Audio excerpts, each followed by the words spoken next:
여의도 정치, 오늘은 신현영 전 의원님과 함께 하겠습니다. 전 의원님 안녕하세요. 반갑습니다. 예, 목소리가 많이 쉬었습니다.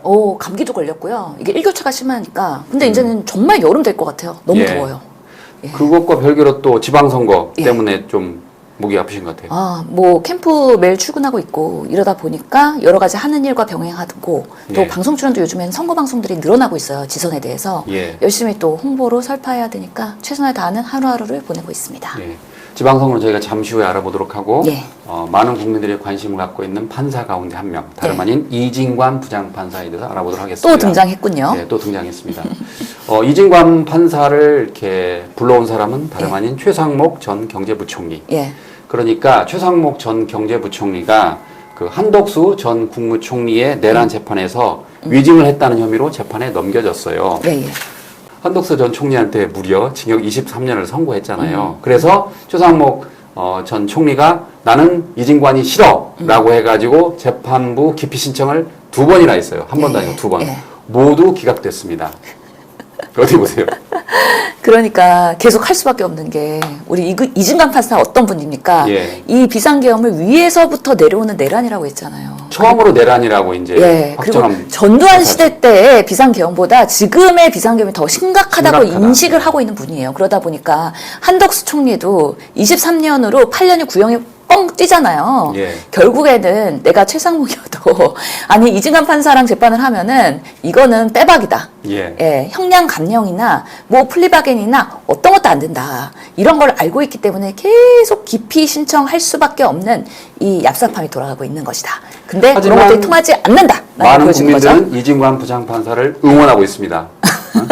제대로 된 판결을 그렇죠. 하고 있다고. 예. 원칙적으로 해야 된다라는 그 사실은 이 대한민국의 지금의 현 주소에서의 비상계엄이 웬 말이냐. 이런 부분에 있어서는 재판부가 역사적으로 판결로서 단죄를 해야 된다라고 큰 사명감을 갖고 있는 것 같아요. 예. 그러다 보니까 많은 사람들이 응원을 하고 있는데 실제로 우리가 경험하면서 이 내란 재판에 대해서도 재판부에 따라서 정말 말도 안 되게 솜방망이 처벌하는 경우도 있고 김건희 씨 뭐 무죄 나오는 것들도 있어요. 세상에 이런 사람들도 있는데 그래서 우인성, 뭐 백재현, 예, 백대현 백대현 판사. 이런 사람들과 비교되는 게 이진관 판사였기 때문에 정말 판사가 중요하구나. 근데 올바른 역사 인식을 가지고 있는 분이 판결을 해야 된다. 그런 면에서는 최상목은 이 판사는 너무 기피가 되는 거죠. 똑같은 얘기를 하더라도 위증에 대해서도 더 엄중하게 처벌할 것이고 구형보다도 더 크게 판결을 올릴 수도 있기 때문에 계속 말도 안 되는 이유로 기피 신청을 하는 거예요. 근데 그 기피 신청하는 이유가 한덕수 총리의 재판부랑 동일해. 그리고 예. 한덕수 총리의 그 위증, 그 재판에서의 위증이었기 때문에 같은 판사기 때문에 나한테 불리한 거 아니야? 이런 방식으로 하기 때문에 계속 짤도 없다, 기각 이렇게 되는 거 아닌가 싶습니다. 예. 최상목 전 그 부총리는 당시에 그 쪽지를 예. 받고 그래서 계엄과 관련 문건을 못 봤다고 그랬는데 특검이 본 CCTV 영상을 보면은 약 53초 동안 최상목 전 총리가 윤석열 전 대통령으로부터 문건을 받은 뒤 약 53초 동안 이를 살펴보잖아요. 그 네. 영상이 나오니까. 그러니까 특검은 어떻게 이렇게 중요한, 더군다나 그 문건에는 계엄 선포 이후 예산 편성 및 예비비 확보처럼 중요한 문건이 있는데 이걸 53초 동안 보고도 모른다고 할 수 있느냐. 지금 그렇게 특검 주장입니다. 그게. 모를 수가 없어요. 그렇죠? 그리고 이분이 되게 똑똑하대요. 그렇기 때문에 사실은 부총리급까지 올라갔는 데는 경제 관료로서 인정을 받으면서 왔거든요. 예산 쪽지 보면요. 1분 동안 집중하면은 내용 다 파악될 겁니다. 예. 근데 본인도 약간은 벙쪘겠죠, 물론. 예, 예. 비상계엄, 그리고 예산, 그리고 이게 뭐 국가 비상경제회의, 막 이런 거 하다 보니까 본인도 놀랐을 겁니다. 잊혀지지가 않을 거예요. 그런데 스스로 재판을 앞두고 내 머릿속에 지우개로 스스로 지워버리지 않았나. 그래서 CCTV 없었으면 모든 게 묻힐 뻔했다. 라는 게 그랬죠. 다시 한번 드러나고 있는 거라고 봅니다. 이진관 부장판사를 두려워하는 또 다른 사람, 다름 아닌 윤석열 전 대통령입니다. 왜냐하면 그 무상 여론조사와 관련해서 특검이 윤석열 전 대통령에게 징역 4년을 구형했고 명태균 씨에게 징역 3년을 구형했습니다. 그런데 김건희 씨의 사례를 보면 우인성 부장판사, 그 다음에 신정호 부장판사가 1심과 2심에서 모두 여론조사를 무죄를 선고했잖아요. 예. 그런데 윤석열 무상 여론조사의 재판장이 다름 아닌 이진관 부장판사예요. 그러니까 지금 이진관 부장판사가 김건희 씨 사례와 달리 유죄를 때릴 수도 있습니다. 그러니까 이게 명태균 씨 이슈가 사실은 그것 때문에 황금폰 때문에 계엄을 선언했다는 얘기도 있잖아요. 그렇죠. 예. 그럴 그 당시에. 정도로 되돌아가면은 그때부터 정말 떠들썩하게 대한민국을 명태균 이슈로 매일매일 기사화했어요. 예. 그래서 명태균이 소환되냐, 명태균이 입을 여느냐 그런 부분에 있어서 내가 입을 열게 되면 이 정권은 무사하지 못할 것 그런 얘기를 예. 했었던 기억이 나시나요? 그렇죠. 그 불과, 이야기 했었죠. 예, 2년 전의 일입니다.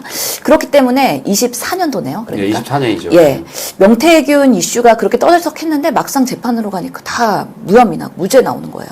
그러다 보니까 김건희 웃고 있죠. 그리고 사실은 오세훈도 웃고 있을 거예요. 지금 기소돼갖고 재판하고 있는데 김건희가 무죄면 사실은 오세훈도 무죄될 가능성이 높다. 그러면서 지금 윤석열이 지금 재판부의 엄중한 판단을 받을 것 같기 때문에 요게 또 상황에 여러 가지 변수가 될 수 있다는 면에서 많은 국민들이 관심 갖고 보고 있습니다. 그 사법부의 그 신뢰가 많이 손상됐잖아요. 그 부분에는 뭐 조희대 대법 원장부터의 문제가 있긴 한데 지금 사법부가 제대로 판결을 안 하면 그거 자체가 검찰처럼 불신으로 갈 수가 있고요. 그런 면에서의 또 기득권끼리 봐주기 또 재판하는 거 아니냐. 그러면서 변호인 통해가지고 로비가 통하고 있는 거 아니냐. 이런 불신들이 계속 생길 수가 있거든요. 우리 지난 방송에서도 몇 번의 그 지방에서 변호사 통해가지고 판사가 그렇게 로비 받는 정황들 이런 거 다 보도했잖아요. 그러면 사법부가 그동안에 곪고 곪은 그런 재판을 할 것이냐. 아니면 정말 이 역사 앞에서 중요한 비상계엄과 내란에 대한 엄중한 판단을 할 것이냐. 이거 국민들이 눈 똑바로 뜨고 지켜보고 있거든요. 예. 지금은 사실은 지방선거 때문에 조금 묻히는 감이 있긴 하지만 계속해서 내란 재판은 ING주의고 그 판결이 적당하게 올바른 판결로 국민이 납득할 정도로 안 나오게 되면은 이거는 정말 또 우리 내부 안에서 우리 사회가 너무 갈등으로 갈 수가 있기 때문에 제대로 된 재판부의 판결을 기대하는 바가 있습니다. 예. 자, 다음은 박상용 검사에 대해서 알아보도록 하겠습니다. 대검찰청이 박상용 검사에게 정직 2개월을 청구했습니다. 자백을 요구했고 그리고 음식물 제공 등을 이유로 했습니다. 쟁점이 됐던 연어 술 파티 의혹은 포함되지 않았어요. 어떻게 보십니까? 근데 사실은 이거 뭐 후문으로 알면 고검에 있는 TF에서는 2개월 이상의 더 높은 형을 권고를 했다고 해요. 예. 그렇기 때문에 대검에서 조금 정직 2개월로 조금 톤다운 된 것 같기는 해요. 근데 이 박상용 검사가 결국에는 징계 받은 거잖아요. 그렇기 때문에 이게 뭐 술파티 어쩌고저쩌고 막 이런 것보다 진술 회유에 대한 부분, 절차적인 문제에 대한 그 징계를 받은 거거든요. 예. 본질은 결국에는 이화영 부지사의 그런 변호인단을 통해 가지고 계속해서 회유했던 그 녹취록들이 다 보고가 되잖아요. 이재명이 주범이고 그리고 이화영이 종범이 돼요. 그래야 이화영이 살 수 있다. 이런 방식으로의 진술을 맞추기 하거나 회유하거나 압박하는 방식으로의 그런 보도들이 그동안에 많이 드러났고 실제로 보면은 수사 과정에서의 보고서가 생략됐어요. 수사 과정 확인서. 예, 네. 확인서죠. 예. 확인서가 생략되고 특히나 변호인들이 참관하려면 그 변호인단의 그런 출입 기록 이런 건 다 기록이 돼야 되는데 그런 게 미싱 됐거든요. 그런 면에서 검사가 줄 소환하면서 계속해서 회유하면서 여러 번 수사를 하는 과정에서의 이런 기록이나 절차적 정당성에서 문제가 있었다. 그런 면에서 박상용 검사를 징계를 한 것이죠. 그러면 결국에는 이 징계에 대해서 겸허하게 받아들이면 돼요.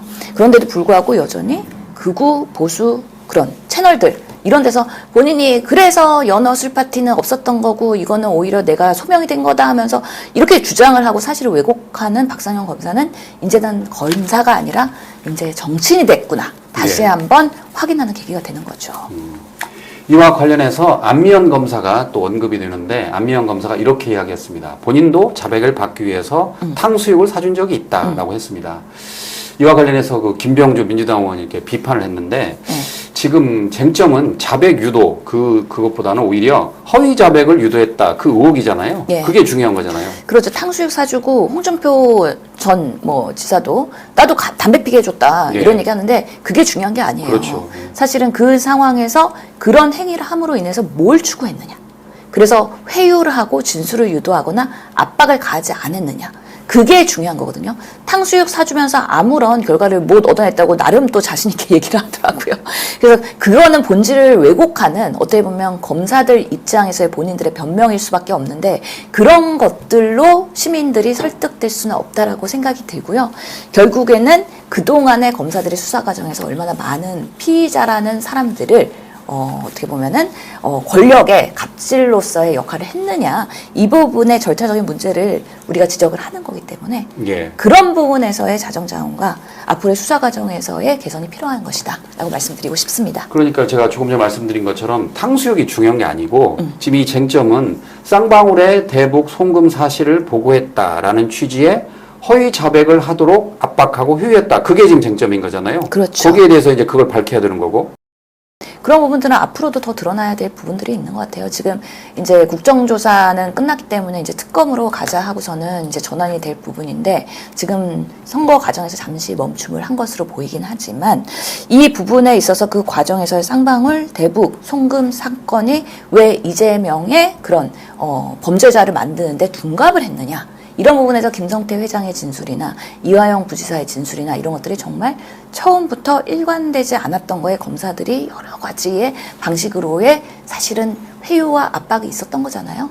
그렇기 때문에 그런 부분에서의 사실은 있는 그대로를 들여다볼 필요가 있다라고 생각을 하는데 사안이 너무 복잡하기도 하고요. 대장동도 그렇고 그래서 우리 국민들께서 이걸 이해하는 게 쉽지는 않아요. 사실 저희 방송하는 저희들도 그래서 좀 헷갈리는 부분도 있고 그래서 항상 이거 공부를 하게 되거든요. 네. 그런 면에서 나중에 이 사건들이 최종적으로 좀 정리가 될 필요가 있다는 생각이 들기는 합니다. 예. 예. 살면서 검찰에 가면 안 돼요. 그러니까 만약 검찰 수사를 저는 받은 적은 없지만 예. 받으면 검사가 어떻게 보면 이게 압박을 하고 회유를 하면 얼마나 무섭겠어요. 그렇죠. 그리고 또 너 탈탈 턴다? 별건 수사 있어라고 하면은 그 회의에 대해서 넘어가야 된단 말이에요. 근데 그걸 하면 안 된다는 거잖아요. 지금 국민들의 생각은. 그러니까 그 검찰에 소환당한다는 것 자체가 상당한 예. 압박이고요. 기본적으로. 그리고 특히 정치인들은 소환 가면 출석할 때 카메라들 엄청 많이 있잖아요. 그거 자체가. 그리고 기자가 붙어갖고 막 이렇게 또 물어보잖아요. 그래서 정말 잘못했을 때 그런 부분에 있어서 언론에 질타받는 거는 뭐라고 할 수 없습니다. 그리고 수사 받아야죠. 정치인들도. 근데 이게 정권이 바뀔 때마다 이게 정쟁이 되면서 야당 탄압으로 가면 안 되는 부분이거든요. 그런 면에서는 뭐 우리 지금 정부 여당일 때 그런 악순환의 고리를 깰 필요가 있다는 생각이 들고 이재명 대통령이 이런 부분에 있어서 명확하게 자기 사건임에도 불구하고 이해상충이라는 오해를 받을지언정 계속해서 이런 것들을 개선하려고 하는 언론의 개선과 검찰의 개선을 요구하는 이유는 나 같은 사례가 더 이상 나오면 안 된다라고 생각을 하시는 거예요.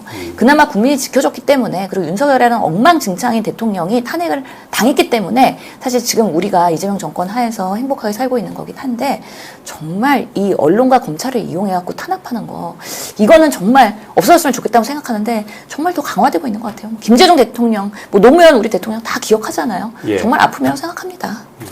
저는 개인적으로 예. 20년 전쯤에 제가 쓴 기사로 제가 검찰에 갔다 온 적이 있습니다. 제가 참고인 그래요? 조사. 그러니까 이제 제가 공공기관의 예산 낭비를 문제를 삼으니까 예. 예. 검찰에서 저한테 연락이 왔어요. 예. 참고인 조사를 하겠다. 예. 예. 그래서 관련 내용을 제가 취재한 내용을 좀 팩트 체크를 한 거죠. 제가 피고인도 아니고 참고인 조사를 받으러 딱 검찰에 갔는데 기분이 참 제가 그때 느낀 게 있어요. 검찰 오면 안 되겠다. 그럼요. 참고인 조사를 봤는데도 기분이 묘하더라고요. 그거는 사실 검찰도 그렇지만 경찰 수사 받는 것도 똑같은 얘기예요. 예. 그래가지고 사실은 내가 억울해서 고발을 했어. 그래갖고 고발인 조사부터 시작을 하잖아요. 그것도 참 기분이 예, 좋더라고요. 조사 받으러 오라는 것 자체가 내가 고발인인데도 불구하고 쫄아요. 그냥 경찰과 검찰은 무서운 조직이에요. 그래서 정의 구현을 위해서 사실 시민들과 함께 가야 되는 조직이잖아요. 그렇게 우리가 거듭나야 된다는 거를 계속 우리 정권 때 할 수 있는 거 다 하자라는 생각이 듭니다. 그러니까 검찰은 회유하고 압박을 하면 안 돼요. 선량한 서민들한테. 예. 그건 정말 아주 나쁜 짓이에요. 그러니까요. 검사 출신이라고 하는 순간 약간 저도 여전히 고정관념과 이분 조심해야 되겠는데 약간 그런 생각들이 들거든요. 그런데 가지고 있죠. 예. 네. 워낙에 그동안에 관해. 그 말했잖아요. 이만큼 뭐 필요하면 국정원에서 그 사람 개인 기록 이런 것까지 다 가져와갖고 수사기관에서 압박 회유용으로 쓸 수 있는 거잖아요. 그러니까 여자 문제는 이만큼 우선은 뒤로 하고 이 얘기가 나온다는 얘기가 그런 얘기예요. 그래서 사생활 다 예전엔 사찰하고 국정원에서 다 협조하고 그랬었기 때문에 이 그동안에 검찰에 대한 불신들이 쌓인 거잖아요. 예. 그런 거 한번 정화하자 이런 의미입니다. 예. 아까 말씀드렸던 그 김병주 의원 페이스북을 참고로 보면은 예. 김병주 의원이 페이스북에 이렇게 이야기했습니다. 탕수육 관행은 수사가 아니라 형사소송법에 대한 정면 도전입니다. 그러니까 지금 안미연 검사가 음식물 제공과 자백 유도를 무용담처럼 늘어놓는 것은 검찰의 인권 의식이 얼마나 처참한 수준인지 보여준다. 자백 유도는 관행이 아니라 위법 수집 증거입니다. 그러니까 자백 유도도 하지 말라는 거예요. 그러니까 이것도 되게 웃긴 게요. 사실은 연어 술 파티 없었다고 했잖아요. 예. 그러다가 연어 들어가고 술 반입된 거 인정됐잖아요. 예. 그러니까 이제 와서는 그런 것들에 대해서 잘못 부인한 거에 대한 사죄가 아니라 우리 관행적으로 그렇게 하는 거야. 탕수육도 들어가고 연어만 들어가는 거 아니야. 이걸로 물타기 하는 거 아니에요? 그러니까 연어 들어간 건 확인이 됐고 예. 지금 박상용 검사 측은 술은 지금 인정을 안 하고 있습니다. 예. 연어는 왜냐하면 확인이 된 거. 왜냐하면 교도관이 말을 했잖아요. 제가 연어를 갖다 줬다고 얘기하니까. 예. 그러니까 이렇게 하면 안 됩니다. 근데 하여튼간에 23년 5월 17일 페트병에 담긴 술이 검찰청사 안에 몰래 반입돼서 그리고 피의자들에게 제공됐다는 정황들이 꽤 많아가지고 그리고 이제 예. 그 법카에 그런 의혹이 있는 그렇죠. 거죠. 예, 편의점에서 구매했던 그 영수증이 나왔고요. 그러면서 우리 또 민주당 의원들께서 막 시연도 하고 그랬잖아요. 예, 뭐 사실대로 진실이 왜곡되지 않고 제대로 규명되고 처벌됐으면 좋겠다라는 생각이 듭니다. 예. 자, 이번에는 이재명 대통령의 국무회의 내용에 대해서 알아보도록 하겠습니다. 경찰이 지금 남원의 람천 불법 공사 의혹에 대해서 압수수색을 했습니다. 네. 이게 출발점은 2월 경남도청 타운홀 미팅에서 한 주민이 대통령에게 이제 문제점을 제기했고, 그리고 이재명 대통령이 이제 5월 6일 국무회의 때 다시 한번 언급을 했습니다. 네. 공무원들이 어떻게 이럴 수 있느냐, 공무원을 못하게 해야 된다라고까지 했는데, 예를 들면 전에 저기 남원인가 어딘가 그 우리 네네. 토론할 때 어떤 분이 말씀하셔서 그 단속해 봤더니 불법 시설 운영하는 거를 도와주기 위해서 불법 다리를 놓고 있었다는 거 아닙니까? 맞습니다. 예, 예. 그럼 황당히 대통령이 지적했는데도 그 다음에 계속하고 있어요. 그래서 그것도 이제 감사 결과가 왔던데. 감사해서 지금 그 고발 조치도 하고. 그러니까. 예, 예. 근데 그런 거는 징계하는 건 별로 효과가 없다니까요. 네. 왜냐면 그 이상의 이익이 있기 때문에 형사처벌 해야지 그런 거. 공무원 자리를 더 이상 못하게 만들어야죠. 예. 그 너무 명확한 배임죄던데 현행 보면서. 그렇습니다. 실제로 이거는 그 계곡 불법 시설 정비와도 관련이 있고, 하여튼간에 지금 그 지역에서의 불법 시설을 정비하는 과정에서 예. 이거는 정말 공무원들의 비위가 드러난 사건이라고 볼 수밖에 없거든요. 결국에는 정말 비리를 덮어주기 위해서 새로운 비리를 공무원들이 자행해서 만들게 되는 그런 시점에 사건이 제보가 된 거잖아요. 어떻게 공무원들이 결국에는 불법 비리 시설을 고발하고 문제 삼고 이거를 징계하고 그러면서 시정 조치를 해야 되는 부분인데 어떻게 이렇게 덮기 위해서 또 본인들의 권력을 남용하느냐, 이 부분을 명확하게 대통령이 지적을 하고 있는 거거든요. 예. 그러면서 지금 압수수색까지 명확하게 들어간 거기 때문에 이거는 공무원들이 국민들이 주어진 권력을 제대로 사용하지 않고 본인들이 어떤 로비를 받았는지 어떤 이해관계를 갖고 있는지 모르겠지만 이런 부분에서 철저하게 진상 규명하라는 대통령의 윗선에서 지시가 있었고 남원까지 간 거다라고 예. 보입니다. 불법 계곡 시설은 어떻게 보면 이재명 대통령의 트레이드마크예요. 국무회의 때 나온 이야기가 처음에 윤호중 장관이 적발된 게 800건이라고 그랬습니다. 그러니까 말도 안 돼. 다시 해. 그랬더니 그게 3만 건으로 늘어나요. 예. 그랬다 다시 최근에는 8만 건 가까이 늘었더라고요. 그러니까 예. 대통령이 거의 100배까지 늘었네요 라고 했거든요. 그러니까 공무원들이 처음부터 제대로 했으면 이런 일이 없는데 이제 봐주려고 하겠다는 거잖아요.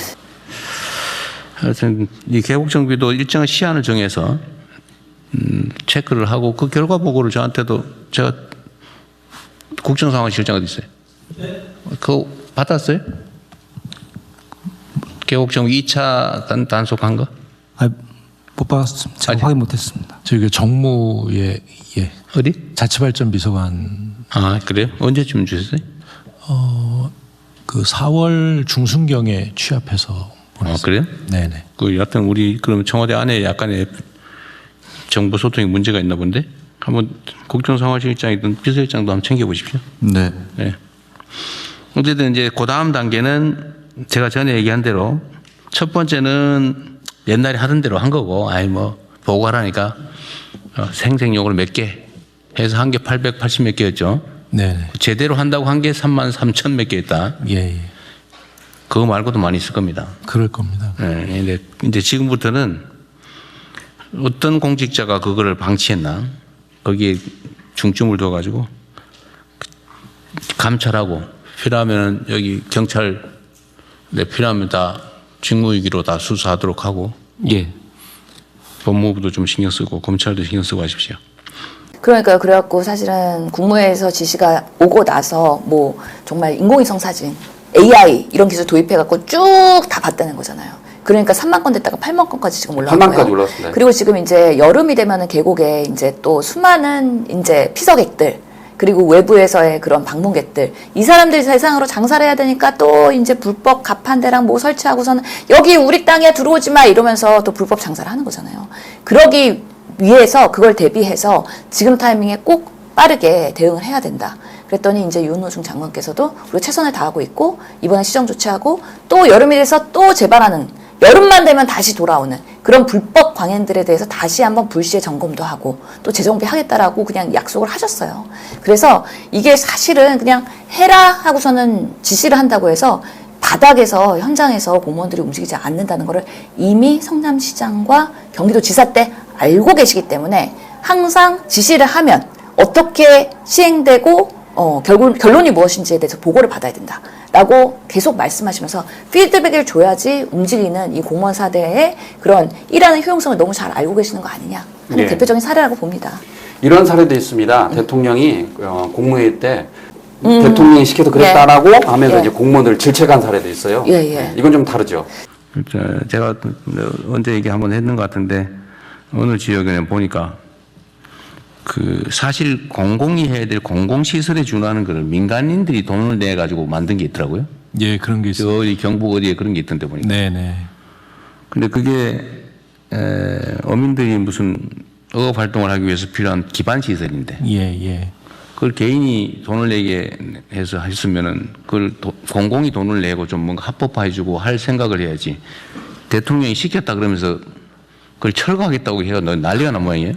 예. 그 잘못된 접근한 네, 것을 그렇게 하면 안 되죠. 네네. 공공이 책임을 져야지. 책임을. 공공이 시설을 해줘야 됩니다. 그럼 권한을 가지고 있으면 책임을 져야지. 그 원래 공공이 돈 들여서 해야 될 일을 민간에게 대신 시켜놓고 이제는 대통령이 시켜서 불법이니까 무조건 철거해라. 그게 무책임의 극치죠. 네. 네, 그런 일이 벌어지지 않게. 네.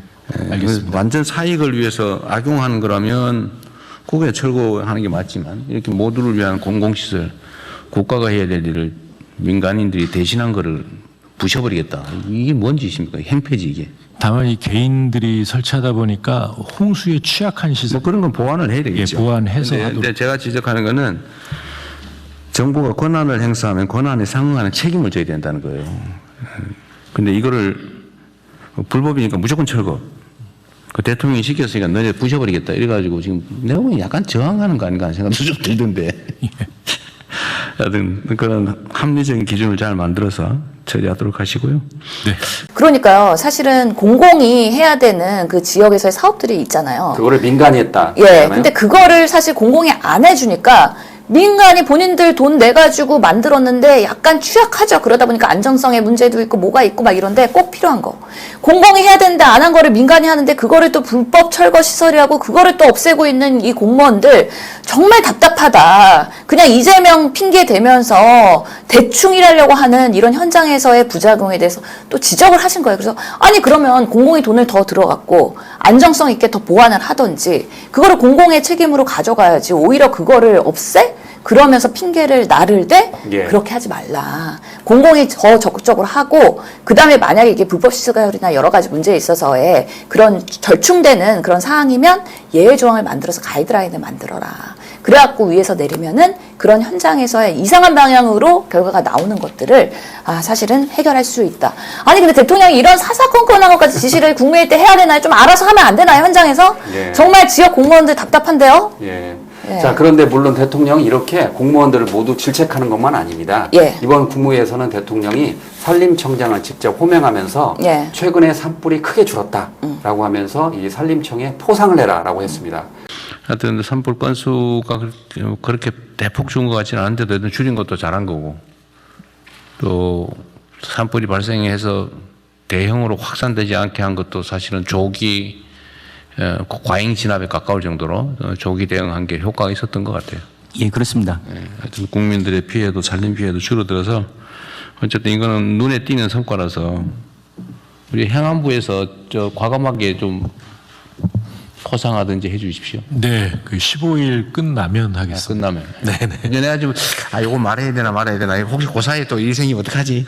입이 방정이잖아, 원래. 다행히 어제 오늘 비가 조금씩 내리고 괜찮을 것 같습니다. 어쨌든, 네. 그래서 정말 고생했어요. 한겨울 작년 11월부터 그냥 노심초사했는데 다들 다 일선 공무원들까지 다들 애쓴 바람에 꽤 큰 성과를 낸 것 같습니다. 경계에서 흩뜨리지 마시고요. 그리고 지금 공직자들의 업무 강도가 점점 올라가고 있을 텐데 하여튼 제재도 우리가 많이 하지만 포상, 격려, 승진, 휴가 뭐 이런 거 있잖아요. 이거 좀 많이 해야 돼요. 그러니까 대통령이 말 그대로 당근과 채찍을 동시에 주는 거예요. 맞아요. 그래서 무조건 질책만 하면 또 그건 안 사이가 좋죠. 네. 줄어들고 위축되고 아무것도 안 해요. 예. 복지 부동이 되는 그렇죠. 거잖아요. 예. 그렇기 때문에 잘하는 사례, 적극적으로 개선하려는 지역, 그런 공무원들은 또 제대로 포상하고 제대로 띄워줘라. 이게 원칙적으로 이재명 스타일의 업무 방식이라는 거죠. 예. 그런 면에서 진짜 산불 요즘에 뭐 강원도 뭐 이런 보도도 별로 없어요. 그러니까요. 기후이기 때문에 계속해서 건조해지기도 하고 이게 빠르게 변화하는 기후에서 산불 쉽게 날 수 있거든요. 그래갖고 사실은 그동안 제도가 많이 개선되기도 했어요. 그래서 법안 보면은 이제 산에서 담배 피고 그런 불장난한 사람들에 대해서 엄중한 처벌 이런 것들에 대한 근본적인 차단도 되기는 했는데 그만큼 관리를 철저히 했기 때문에 사실은 예방이 너무 중요하잖아요. 산불 같은 경우는. 끝나고 나서 이거 화재 진압한다 그러면 모든 걸 다 소실하고 피해액은 너무 크고 그런 부분에 있어서는 사실은 일을 잘하면 조명이 안 돼요. 어떻게 보면은.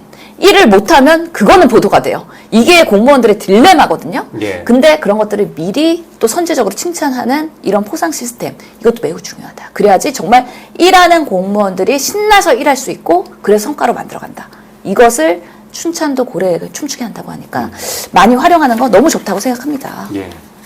지방선거 관련해서는 지금 울산시장과 관련해서 예, 지금 예. 민주당과 진보당이 지금 단일화하기로 했다면서요? 그렇죠. 그래서 조국혁신당은 이미 단일화했고, 그랬죠. 예. 그 다음에 이제 진보당과의 이 단일화가 매우 중요한 핵심이기 때문에 사실은 김상욱 의원이 그냥 초조했죠. 본인이 지지도가 이게 단일화하지 않으면은 오히려 국민의힘 김두겸 후보한테 오히려 남 좋은 일 시킬 뻔한 거잖아요. 네. 그렇기 때문에 이게 또 경선 과정에서 또 단일화 조건들이 있기 때문에 제대로 여론조사하면서 또 이제 결과를 들여다보긴 해야 될 텐데 그런 선의의 경쟁을 하면서 진보당도 우리 그 민주 계열에서는 또 중요한 한 정당이기도 하고 실제로 울산의 이슈와 평택 의뢰 진보당과 이거를 연계해서 하기는 너무 어렵다는 거를 이미 간파를 했기 때문에 울산 내에서 아마 구청장에 대한 그런 협약 조건이 있을 거예요. 지금 울산의 몇 개의 구청에서도 진보당 그리고 민주당이 계속 경쟁하고 있기 때문에 네. 시장 선거와 연동해가지고 서로 윈윈하는 전략을 잘 세웠으면 좋겠다라는 생각을 합니다. 그러니까 울산시장, 그러니까 광역자치단체장은 민주당과 진보당이 이제 단일화를 한 거고, 예, 예. 이제 남은 쟁점은 부산 북갑. 거기는 네. 이제 국민의힘과 그쵸, 무소속. 한동훈과 반민식인데 예. 쉽지 않아 보이는데요. 거기 쉽지 않아 보이죠? 예, 비등비등하게 계속 올라오고 있어요. 그러니까 둘이 한쪽이 좀 한동훈으로 쏠리거나 아니면 박민식을 쏠리거나 그러면 이게 어떻게든 단일화 해야 된다라는 압박들이 있을 텐데 이게 비슷하게 25, 25다. 그럼 이게 합쳐갖고 50이 안 되거든요. 예. 그러니까 이게 과연 이렇게 단일화 한다고 해서 하정우 후보를 이길 수 있을 것이냐. 이런 부분에 있어서의 퀘스천이 분명히 있는 것이고요. 아니 정말 지금 장동혁이 신나고 전국을 돌고 있는데 얼굴이 폈잖아요.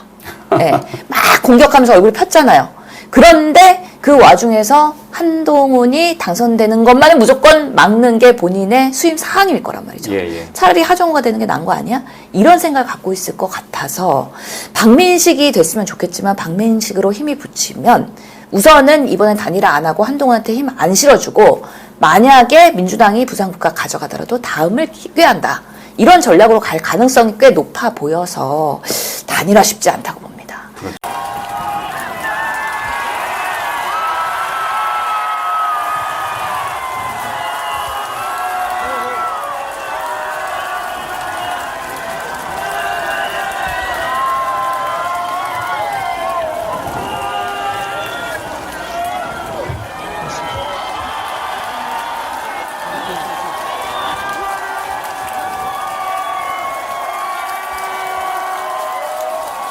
카메라 우리 영상 감독님이 단에서 넘어진 떨어지는데 거. 네. 그냥 이렇게 보고 있어요. 이게 평소에 본인의 그냥 성정이 드러나는 겁니다. 그와 관련해서 한동훈은 뭐 예. 법적 조치한다 뭐 그랬다면서요. 예, 하시라고 하세요. 그냥 그 법적 조치랑 문제가 아니고요. 이거는 그냥 옆에서 누가 다쳤는데 나 몰라라 하고선 나는 그냥 내 정치합니다. 이런 의미거든요. 작은 거 보면 큰 거 안다고. 한동훈이 그런 삶을 살았기 때문에 엘리트주의의 그런 삶을 살았고 검찰의 삶을 살았기 때문에요. 옆에서 힘들어하고 취약자들 이게 그동안 얼마나 잘 보살폈느냐. 그런 부분에 있어서 옆에서 다치고 힘들어하고 어려운 사람들을 얼마나 보살필 수 있겠느냐. 이런 것들이 그냥 본능적으로 그냥 그 한 장면에서 나오는 거 아닌가라는 생각이 들어서 매우 안타깝습니다. 일반적으로 저희가 단상에 올라갔는데 예. 카메라 기자가 뒤로 후진을 하다가 넘어졌다. 그런 쳐다보고 가서 이제 안 다쳤느냐라고 물어보는 게 일반적인 그런 거잖아요. 달려가서 괜찮으세요? 네, 해야지. 그러니까 그 그리고 사람의 이제 먼저 물어봐야겠죠. 예. 안 다쳤냐고. 이런 게 기본이지. 근데 그걸 안 했다는 거잖아요. 아니 이거 되게 무거워요. 그래서 이게 영상 감독님들 항상 근골격계 질환 이런 것들에 항상 힘들어하시고요. 사진 기자님들도 마찬가지. 이거 카메라 렌즈 엄청 무겁잖아요. 이것 때문에 엄청 손목이랑 관절이랑 되게 힘들어요. 직업적으로 맨날 들고 다녀야 되고 현장 뛰어다녀야 되고 거기서 북적북적한 특히 정치 현장에서 유세하는 현장에서 영상 감독님, 사진 기자님들 그 사이에서 사진을 막 뷰 얼마나 고생을 하시는데 그런 거를 모르는 거예요. 예. 정치 드레스 하지. 좀 더 하셔야 됩니다. 예.